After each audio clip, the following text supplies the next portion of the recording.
Hi everybody and welcome back to my channel. It's Russell with Ink and Paper Blog. How are you doing today? It's Tuesday. Only Tuesday.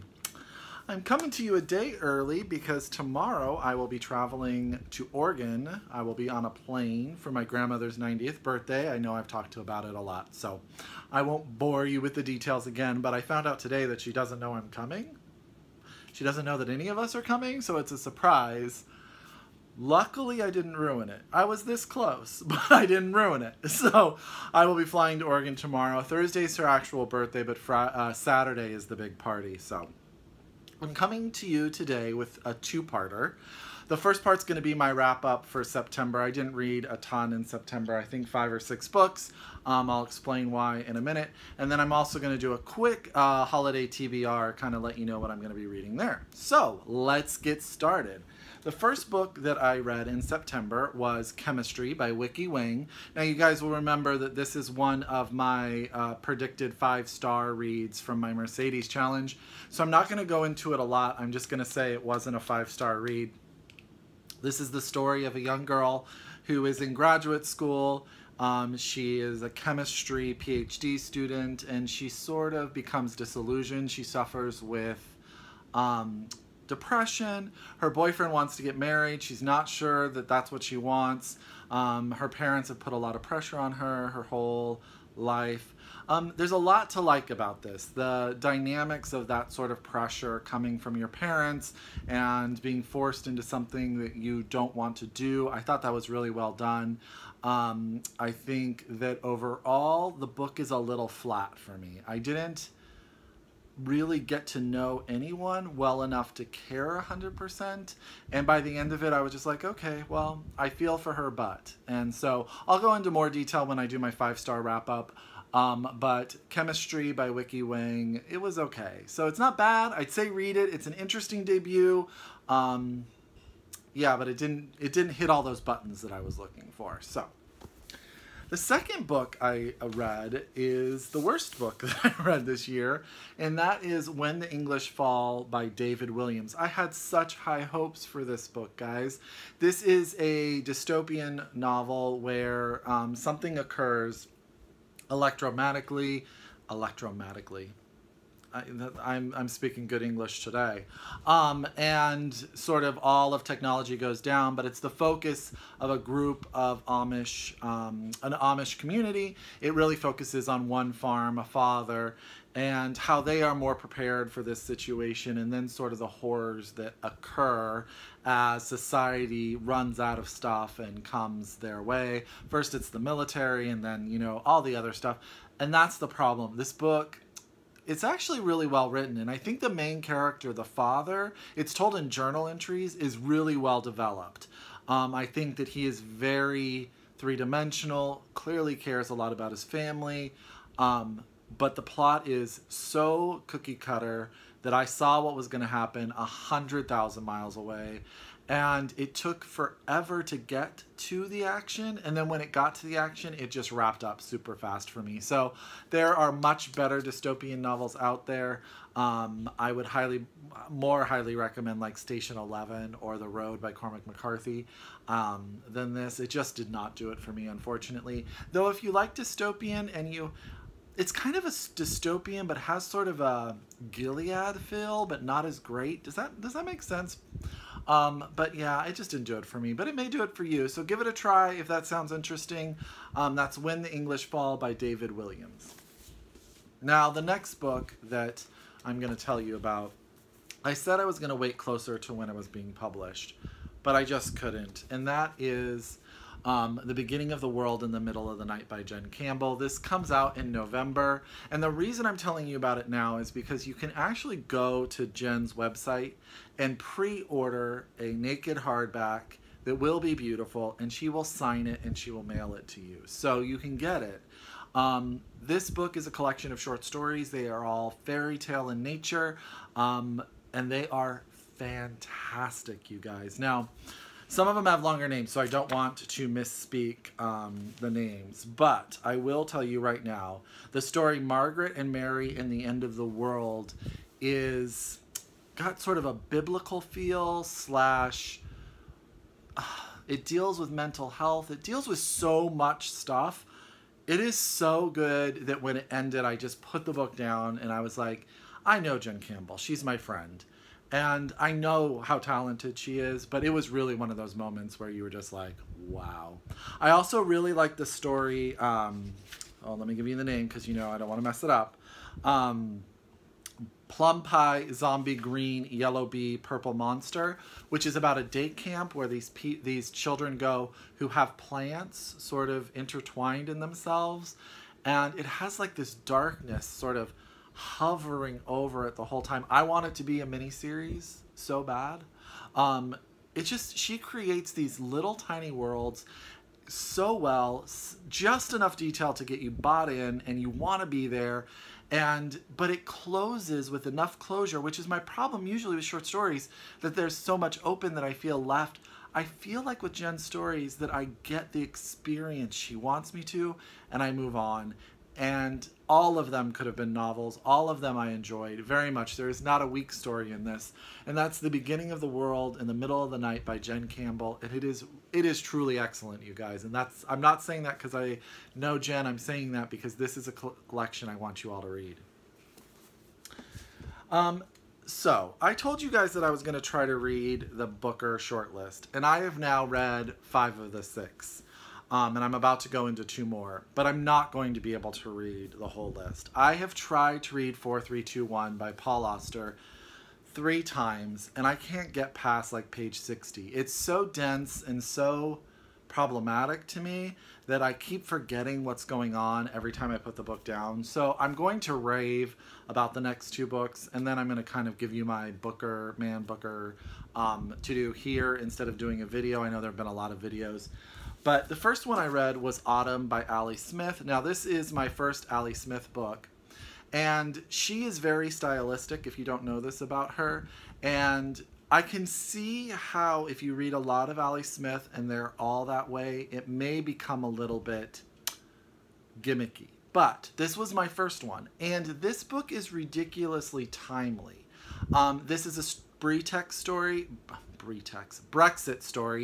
But I would say that confines this book. I felt even as an American, there was a lot of this book that spoke directly to me.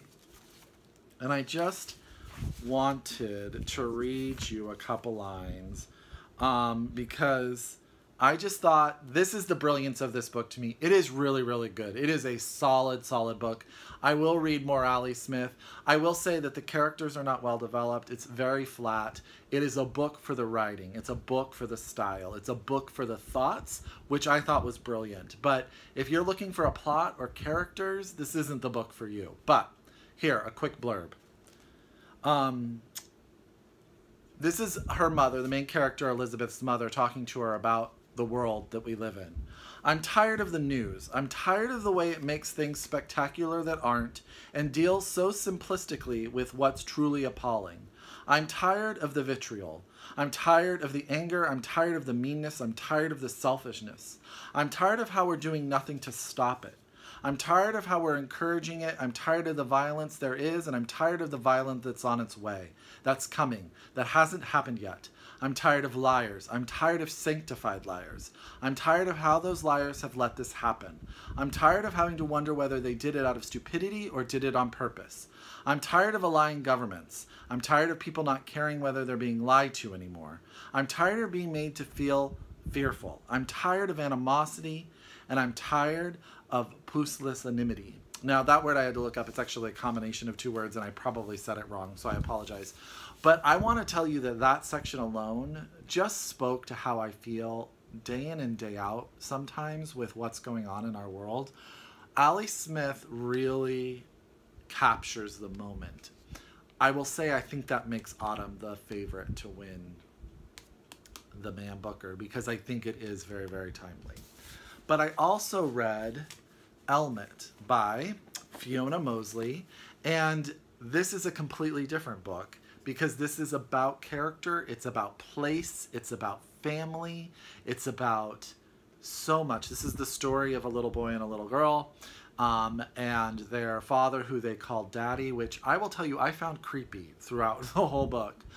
It is beautifully written. They move sort of into the woods. Their father builds them a house. They segregate themselves from society. Someone comes in saying they own the land their house is built on, and it creates sort of the negativity and then the plot that as it goes along. The father is very strong and has done a lot of stuff to protect his family. He's a very loving father, but he's also very violent in a lot of ways, and it's powerfully told. Powerfully told. I will say, again, I thought the ending was predictable, and that's why it would be a 4-star and not a 5-star read.